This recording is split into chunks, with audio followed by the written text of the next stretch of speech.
hokimiyat binosida tadbirkorlar bilan, fuqarolar bilan, mijozlar bilan uchrashuv o'tkazib belgilangan. Bundan asosiy maqsadimiz tadbirkorlik qilmoqchi bo'lgan fuqarolarimizga tadbirkorlikda yo'lni ochish, kredit ajratish, unga to'g'ri ko'nikmalar berish, tadbirkorlik faoliyati bilan shug'ullanib kelayotgan mijozlarimizga shu tadbirkorlikni rivojlantirish uchun kredit ajratish. Bundan asosiy maqsadimiz shu yangi ish o'rinlarini yaratish, shu mahallada, tumanda shu bo'sh ish o'rinlarini tashkil qilish, shu ishsiz fuqarolarni bilan ta'minlash, shuni asnosida ular shu oilaviy daromadini oshirish asosiy maqsad qo'yganmiz. Hozir bizda tadbirkorlikni rivojlantirmoqchi bo'lgan mijozlarimizga 312 inson qaror bersin. 100 million so'mgacha kichkina garovsiz beriladi.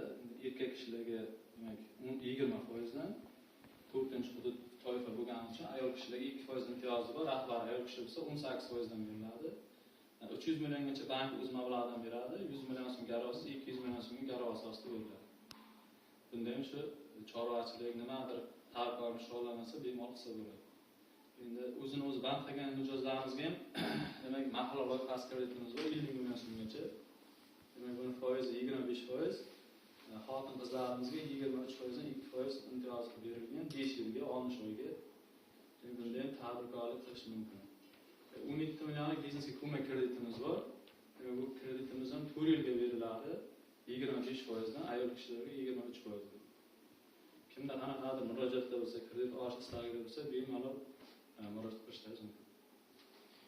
Siz Shamsiddin mahallasimiz 302 son asosida chorvachilik yo'nalishida kredit olmoqchimiz. Shamsiddin mahallasi. Qarorsiz kredit olmoqda 60 million so'm qo'shimga.